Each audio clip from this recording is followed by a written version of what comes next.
Hi guys, lecture 4 और आज हम डीएनएस के कॉन्सेप्ट्स को देखने वाले हैं। सबसे पहले हम डीएनएस की बेसिक्स को जानेंगे, उसकी डेफिनेशन देखेंगे और फिर जोन्स के कॉन्सेप्ट्स, कंडीशनल फॉरवर्ड्स क्या होते हैं, और एक छोटी सी लैब करने के बाद आपको 2-3 यूज़फुल कमांड्स बताएंगे और देन लेक्चर हमारा क्लोज हो जाएगा। तो अच्छा, सबसे पहले डीएनएस के बेसिक कॉन्सेप्ट्स।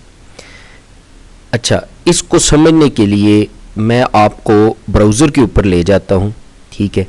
तो वहाँ पर जाकर आपको बताता हूँ, आपको वहाँ पर इसकी ज़्यादा क्लैरिटी आएगी।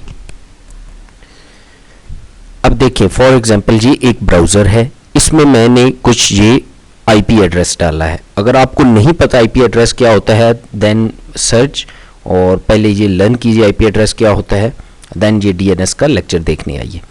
अब देखिए, मैंने ब्राउज़र के अंदर ये आईपी एड्रेस डाला है। अब इस आईपी एड्रेस जब मैं ये एंटर करूंगा तो देखिए क्या ओपन हुआ है, google.com। इससे एक चीज़ की क्लैरिटी आपको मिलेगी कि बेसिकली मैंने आईपी एड्रेस डाला है जबकि वो google.com के ऊपर गया है। हुआ क्या है बेसिकली कि google.com एक नेम है, डोमेन नेम है, जिसके बैक एंड के ऊपर आईपी एड्रेस चल रहा है। इसी तरह अगर आप yahoo.com, youtube.com इन सब के ऊपर भी देखिए, उनके भी बैक एंड के ऊपर एक आईपी एड्रेस चल रहा होता है।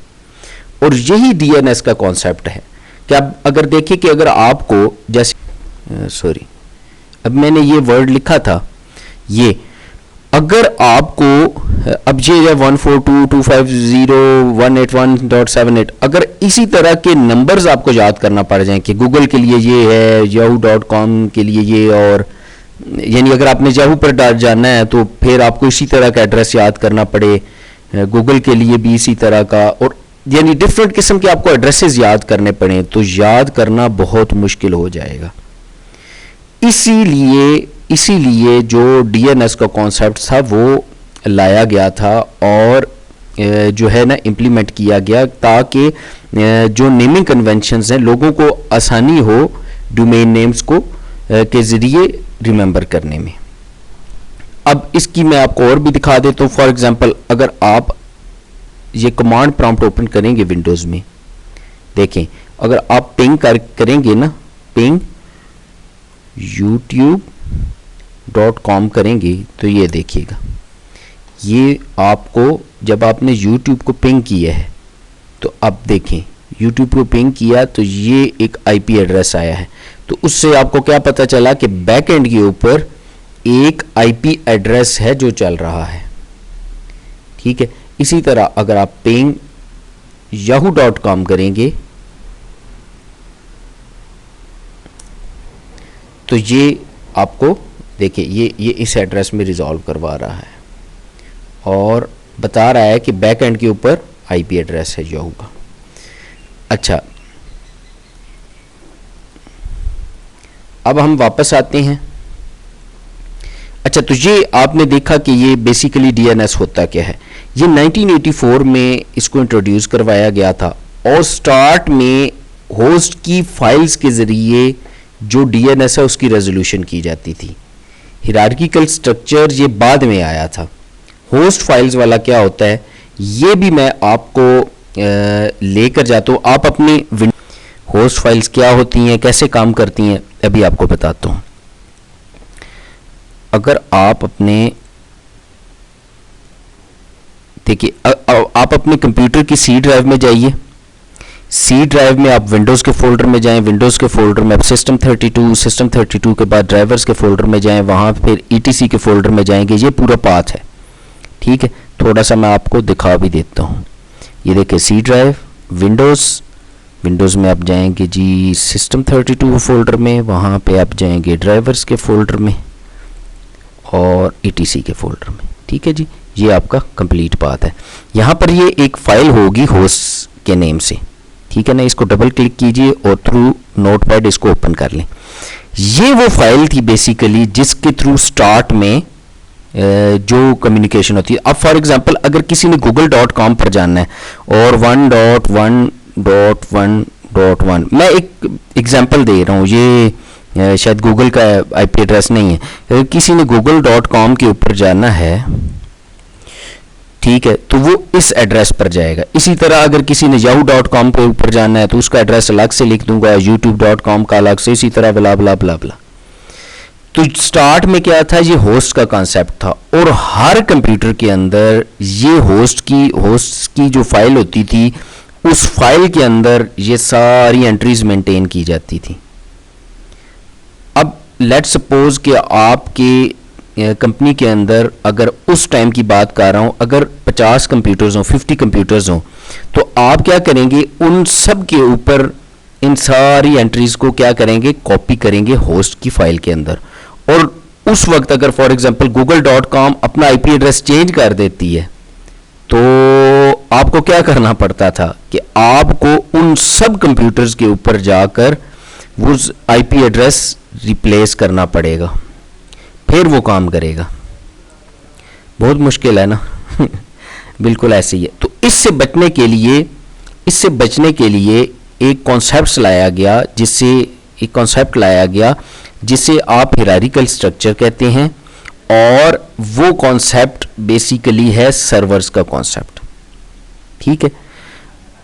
अब उसमें क्या होता है, उसमें ये होता है कि आपका जो हायरार्किकल स्ट्रक्चर में क्या होगा कि आपका जो सर्वर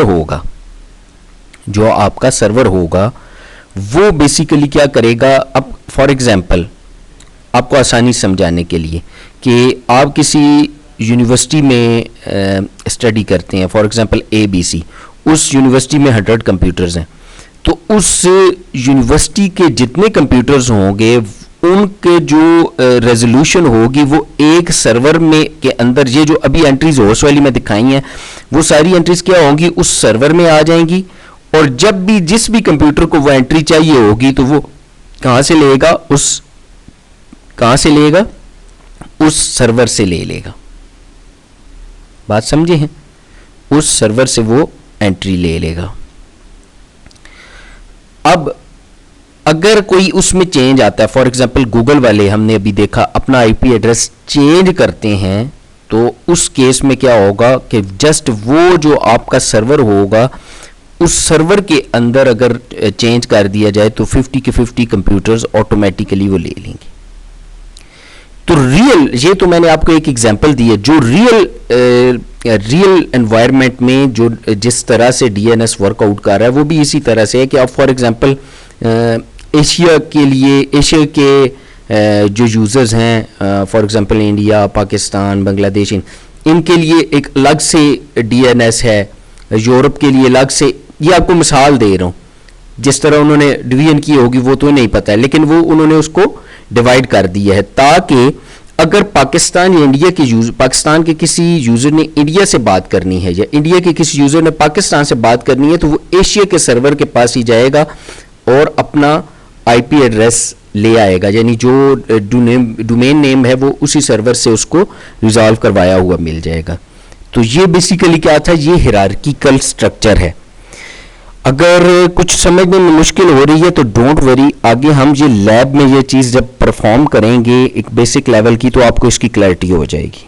ठीक है जी। अच्छा, आगे है कॉन्सेप्ट, तो बड़ा इजी है समझना।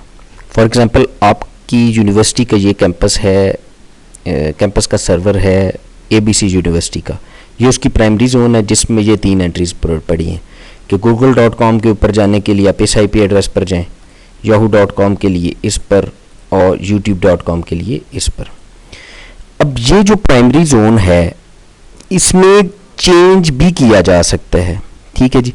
चेंज से क्या मुराद है कि फॉर एग्जांपल आप यहाँ पे ये आईपी एड्रेस चेंज करें कि yahoo.com के ऊपर जाने के लिए ये आईपी एड्रेस है, इसको आप चेंज कर सकते हैं।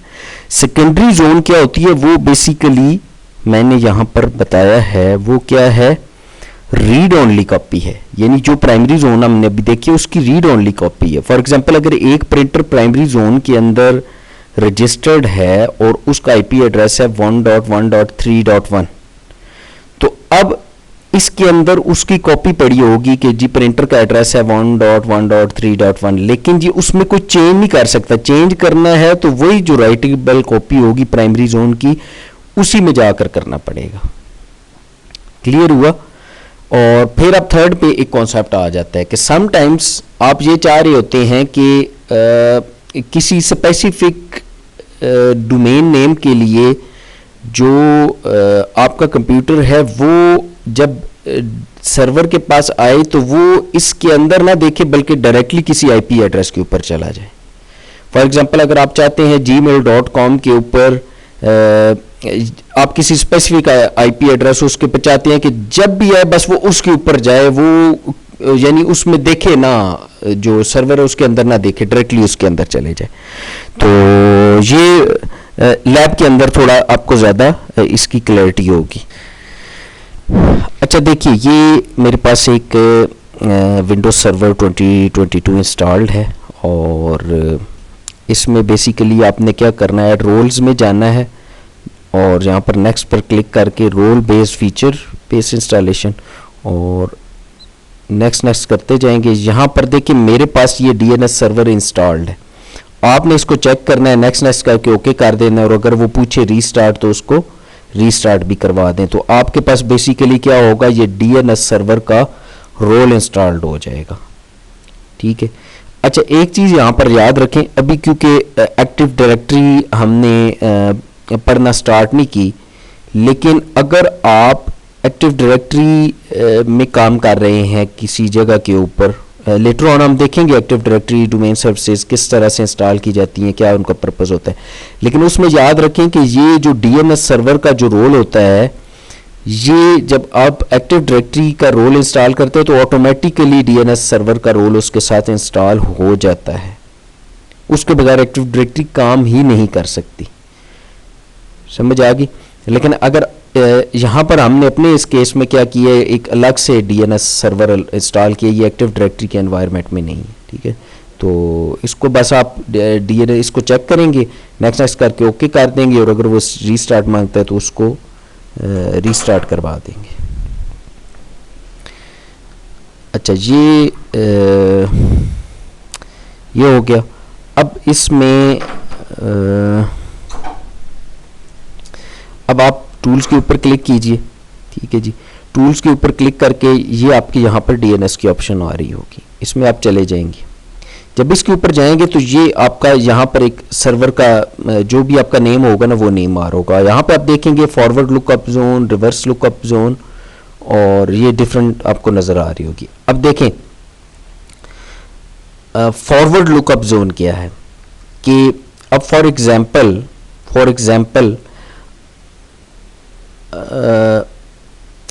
अगर मैंने google.com के ऊपर जाना है तो मेरे सर्वर के पास जब क्यूरी आएगी google.com के ऊपर तो वो बताएगी कि google.com का ये 1.1.1.1 ये आईपी एड्रेस है। ठीक है, इसके ऊपर चले जाए। लेकिन अगर कोई बंदा आईपी एड्रेस लिख दे 1.1.1.1 तो फिर क्या हो, ये किसके ऊपर जाए, google.com के ऊपर जाए। यही फॉरवर्ड और रिवर्स लुकअप में फ़र्क है कि जब आप google.com को कहेंगे कि 1.1.1 के ऊपर चले जाओ तो वो क्या होगी, फॉरवर्ड लुकअप जोन होगी, और जब आप 1.1.1 या 1.1.1.3 जो भी आईपी एड्रेस है, मुझे google.com का याद नहीं, उस एड्रेस के ऊपर चले जाओ तो वो केस के ऊपर जाएगा, google.com के ऊपर जाएगा। तो ये फॉरवर्ड और रिवर्स लुकअप का फ़र्क है। क्लियर हुआ आपको? अब फॉर एग्जांपल देखिए, मैं यहाँ पर वो प्राइमरी जोन के कॉन्सेप्ट को क्लियर करने के लिए एक न्यू जोन बना रहा हूँ। ठीक है जी, और यहाँ पर आ जाइए। अब देखें वो आपसे पूछ रहा है select the type of the zone you want to create. अब आप इन तीनों में से कौन सी जोन बनाना चाहते हैं? मैं चाहता हूँ प्राइमरी जोन बनाना चाहता हूँ। ठीक है, अब इसका नाम क्या रख देते हैं, ABC रख देते हैं, ABC प्राइमरी। ठीक है जी, प्राइमरी जोन है ना, ABC प्राइमरी मैंने नाम रख दी है। और ये देखें वो आपसे पूछ रहा है कि इसका किस नाम से, तो ABC primary.dns के नाम से ये आपकी फाइल क्रिएट हो जाएगी। इसको क्रिएट कर दीजिए। ठीक है, अच्छा ये अभी ये कुछ सिक्योरिटी के कॉन्सेप्ट्स आपको बाद में बताएंगे। अभी आपने समझने के लिए ना ये allow both non secure and secure dynamic update से इसको चेक कर दीजिए। ये बेसिकली है क्या, थोड़ा सा आपको इसका भी कॉन्सेप्ट दे दूं कि होता ये है कि रियल एनवायरनमेंट के अंदर अगर किसी भी तरह से आपके डीएनएस में की एक्सेस, डीएनएस सर्वर की एक्सेस किसी हैकर ने हासिल कर ली है, तो फिर क्या करेगा वो, आपका प्रिंटर फॉर एग्जांपल उसका आईपी एड्रेस है 2.2.3.1, वो उसको चेंज करके 10.1.1.1 कर दे, तो अब सारे के सारे यूज़र्स बेचारे प्रिंटर ढूंढ रहे होंगे, उस पर जाना चाहते होंगे, तो बैक एंड पे तो एंट्री कर दी है, रॉन्ग एंट्री, ठीक है। और दूसरी इसकी सूरत एक और भी है जो ख़तरनाक किस्म की है। फॉर एग्ज़ाम्पल कि अब एक यूज़र है वो gmail.com के ऊपर जाना चाहता है, ठीक है, तो हैकर ने क्या किया है कि अपनी उस वेबसाइट का जो एड्रेस है, ठीक है, क्या आपको बेसिकली क्या होता है कि यूज़र के सामने जो स्क्रीन आ रही होगी उस स्क्रीन के ऊपर वो gmail.com खोलेगा, उसी तरह की स्क्रीन ओपन होगी जैसे जीमेल की होती है, लेकिन बैक एंड पे जो आईपी एड्रेस होगा वो जीमेल का नहीं होगा बल्कि उस हैकर की किसी पेज का होगा जहां पे वो चाहता होगा कि आप अपना यूज़र नेम पासवर्ड डालेंगे तो उसको फिर यूज़र नेम और पासवर्ड आपका ईमेल आईडी और पासवर्ड उसको पता चल जाएगा। लंबी डिटेल्स हैं, अभी इस डिस्कशन में नहीं जाते, ठीक है, तो बट अभी अच्छा ये जो ऊपर वाली ऑप्शन है ना ये एक्टिव डायरेक्टरी में होती है, ये वाली चेक। अभी चूंकि हमने एक्टिव डायरेक्टरी में अपना डीएनएस नहीं करना है इसलिए हम ये नीचे वाला कर, और अंडरस्टैंडिंग के पॉइंट ऑफ व्यू से करना है तो अभी इसको बहुत सिक्योर और नॉन सिक्योर करें ताकि एंट्रीज किस तरह से हो रही हैं उसकी आपको क्लियर अंडरस्टैंडिंग हो सके। सिक्योरिटी के पॉइंट ऑफ व्यू से लेटर ऑन जब हम कुछ साइबर सिक्योरिटी पढ़ने तक गए तो फिर उसमें देखेंगे, ठीक हो गया जी। अच्छा, अब मैं क्या करता हूँ, मैं नेक्स्ट करता हूँ, फिनिश करता हूँ, ठीक है जी। अब ये देखिए ये मेरी एक जोन क्रिएट हो गई है जो किस नाम से है, एबीसी प्राइमरी, ठीक। अब मैं ना रिवर्स लुकअप जोन भी बना लेता हूँ, ठीक है जी, और अब ये भी हमने IPv4 की बनानी है, ठीक है। अब ये नेटवर्क आईडी और ये अभी मैं आपको एक्सप्लेन नहीं कर सकता, आपको वैसे ही पता होना चाहिए भाई। तो ये 4, ठीक है जी, ये आ गया मेरा, ठीक है जी। तो यही ऑप्शन अलाउ बहुत, ठीक है जी, ये आपकी क्रिएट होगी। अब फॉर एग्जांपल देखिए मैं यहाँ पर एक होस्ट ऐड करवाने लगा हूँ, ठीक है। फॉर एग्जांपल मैं कहता हूँ एडमिन प्रिंटर, ठीक है जी, उसका IP है 10.227.4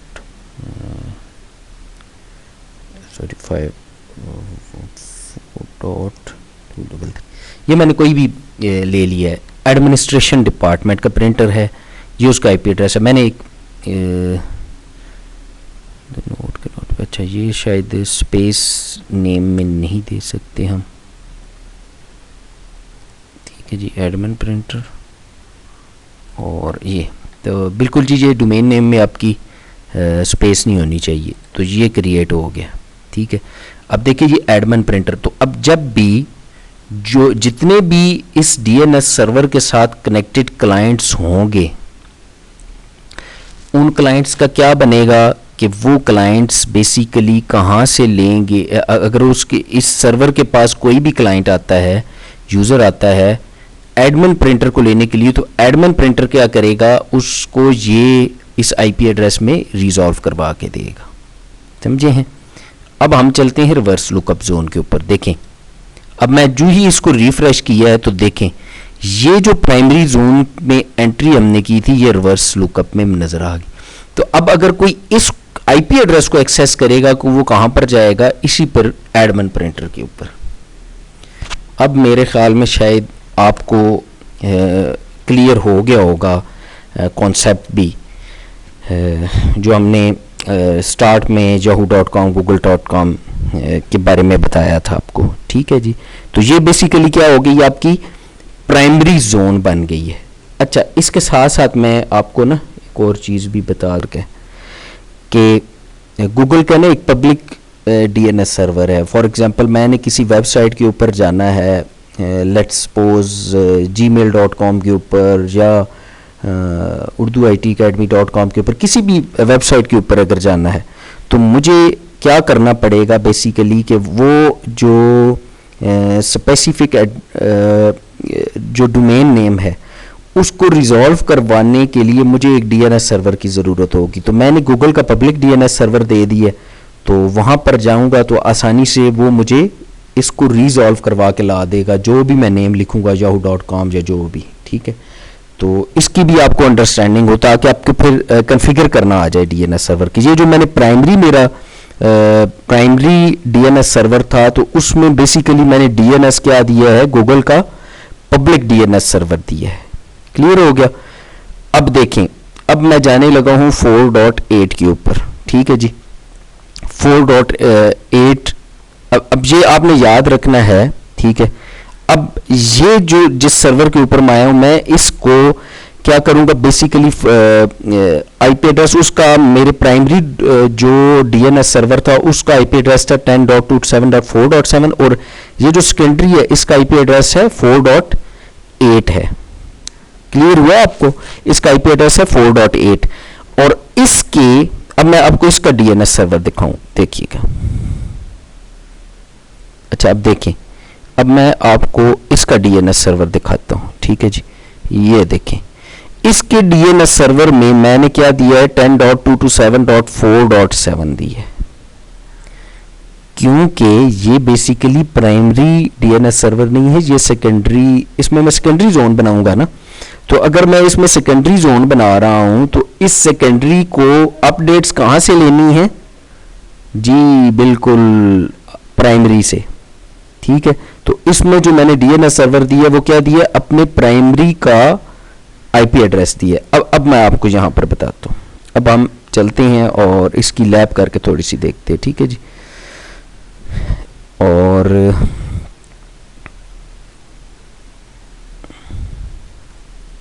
अच्छा, अब देखिए, मैं टूल्स में जाऊंगा, उसी तरह डीएनएस।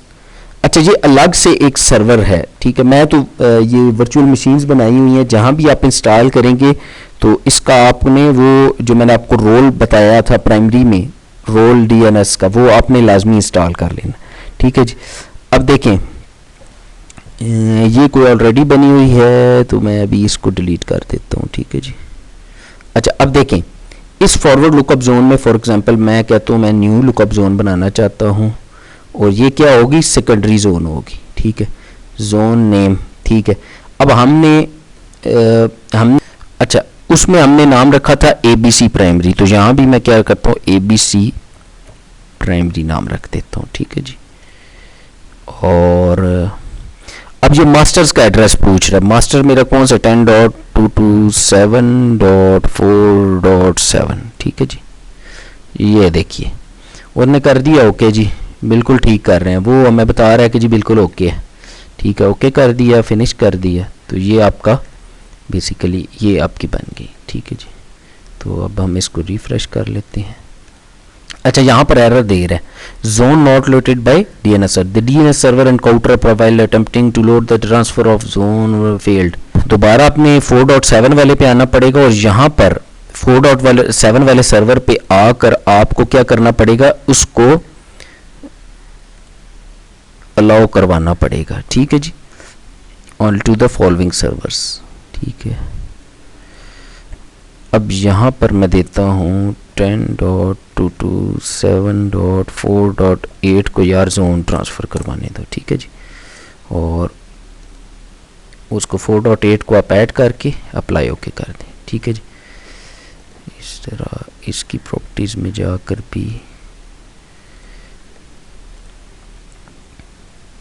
यहाँ पर भी ऐसे कीजिए 10.227.4.8 को, ठीक है जी, और अप्लाई कर, ठीक है। अच्छा, अब हम जाते हैं अपने 4.8 के सर्वर के ऊपर, ठीक है। अब यहाँ पर आकर अब आप देखिएगा जी,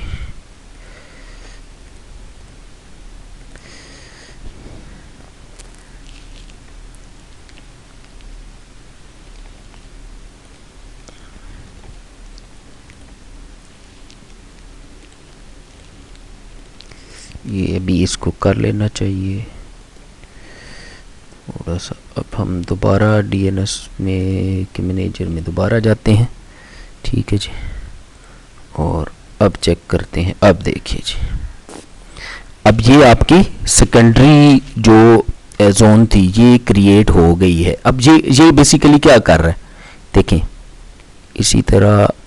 अब यहाँ पर मैं क्या करता हूँ, रिवर्स में भी सेकेंडरी जोन लोड कर देता हूँ, ठीक है जी। यहाँ पे आप अपना नेटवर्क आईडी देंगे, ठीक है जी, और अब मास्टर का एड्रेस, मास्टर वही है हमारा 10.27.4.7, ठीक है जी। इसको ओके कर देंगे, नेक्स्ट और फिनिश कर देंगे, ठीक है जी।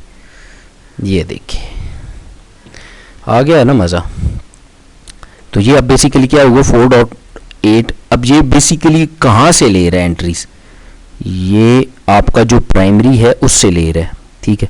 अब फॉर एग्जांपल अगर आप इसको देखें एडिट करना चाहेंगे तो एडिट वाली कोई ऑप्शन नहीं है, क्योंकि ये क्या है बेसिकली आपकी सेकेंडरी जोन है या रीड ओनली जोन है, ठीक है जी। इसी में आपको एक और कॉन्सेप्ट भी क्लियर कर दूं कि अब फॉर एग्जांपल यहाँ पर ही अगर आप एक नई जोन क्रिएट करना चाहें, न्यू जोन, और जिसे हम स्ट्रब जोन कहते हैं, तो उससे भी आप कर सकते हैं क्रिएट। उसमें भी आप फॉरवर्ड और रिवर्स बना सकते हैं, ठीक है जी। उस जोन का कॉन्सेप्ट मैंने आपको पहले बता दिया है क्या है, कि अब फॉर एग्जांपल अगर आप जीमेल के ऊपर आप चाहते हैं कि यार आपका एक एड्रेस है जिसे हर वक्त आपको एक्सेस करना पड़ता है, फॉर एग्जांपल gmail.com के ऊपर बार बार आप जाते हैं, तो उसके लिए वो उसको रीजॉल्व ना करवाए बल्कि वो आए और बस ब्लाइंडली सीधा उसके ऊपर चला जाए, तो उसको आप क्या करेंगे, उस केस में आप यहाँ से क्या करेंगे, स्ट्रब जोन, न्यू जोन में जाएंगे और ठीक है जी। तो न्यू जोन में जाके आप स्ट्रब जोन यहाँ से क्रिएट कर देंगे और फॉरवर्ड लुकअप जोन, और यहाँ से आप जोन नेम देकर, और फिर बाकी प्रोसीजर वही। कंडीशनल फॉरवर्ड में क्या करेंगे, आप यहाँ पर डोमेन नेम देंगे और जिस आईपी एड्रेस में आप चाहते हैं ये रिजॉल्व हो वो आप यहाँ पर दे देंगे, देकर ओके कर देंगे। तो ये आपका क्या होगा कि एक कंडीशन वाइज होगा कि जब भी वो इस डोमेन नेम के लिए आएगा तो वो क्या करेगा, उस आईपी एड्रेस के ऊपर जाएगा, ठीक है। अच्छा, अब यहाँ पर 2-3 जो कमांड्स हैं वो भी आपको ज़रा क्लियर कर दूं, ठीक है। तो अब हम दोबारा वापस आते हैं अपने लेक्चर के ऊपर और अब हम अपनी ये बेसिक कमांड्स देख लेते हैं, ठीक है। कि आपके जितने क्लाइंट्स हैं ना, बेसिकली कंप्यूटर है, ठीक है। ये मैं आपको यूज़ करके बता देता हूँ कि उसमें लोकल कैशे, जो कंप्यूटर की लोकल कैशे होती है, जब वो सर्वर से बार बार कम्युनिकेट कर रहा होता है ना, तो वो कंप्यूटर की लोकल कैशे में भी डीएनएस की एंट्री सेव हो रही होती हैं। दिखाता हूँ कैसे।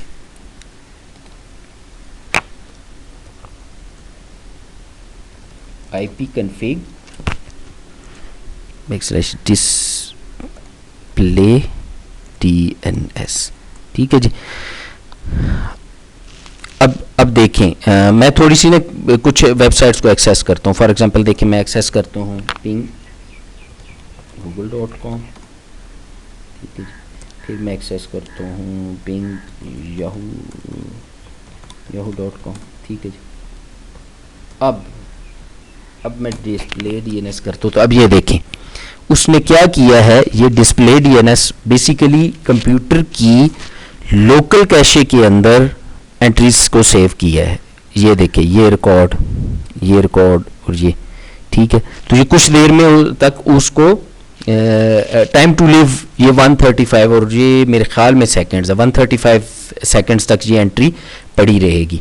अगर आप फॉर एग्जांपल ये चाहते हैं कि इन एंट्रीज को, ये जो सेव की हुई हैं, क्योंकि रन टाइम में बहुत सारी एंट्री सेव की होती है, आप चाहते हैं कि ये सारी कंप्यूटर की कैशे से ट्रबल शूटिंग में ये आपको काम आता है कि ट्रबल शूटिंग के दौरान आप ये चाहते हैं कि ये सारी एंट्रीज फारग हो जाए। जैसे देखिए फॉर एग्जांपल डिस्प्ले डीएनएस की है तो अभी ये सारी एंट्रीज आ गई हैं, तो उसके लिए आप एक कमांड यूज़ करेंगे। ये डिस्प्ले की जगह जस्ट आपने क्या कर देना है, फ्लैश डीएनएस। ये मैं अपने क्लाइंट के ऊपर जाकर काम कर रहा हूँ, कंप्यूटर के ऊपर। अब जब आप डिस्प्ले डीएनएस की कमांड लगाएंगे तो देखें कुछ भी नहीं दे रहा आपको, यानी बेसिकली फ्लैश हो गया। आपने जो उसकी कैशे में सेव थी वो सारी एंट्रीज डिलीट की हैं, ठीक है, ताकि वो बिल्कुल फ्रेश हो जाए। सही है। अच्छा, एनएस लुकअप क्या करती है? एनएस लुकअप की कमांड भी बड़ी इंपॉर्टेंट है। एनएस लुकअप जब आप लिखेंगे, एनएस लुकअप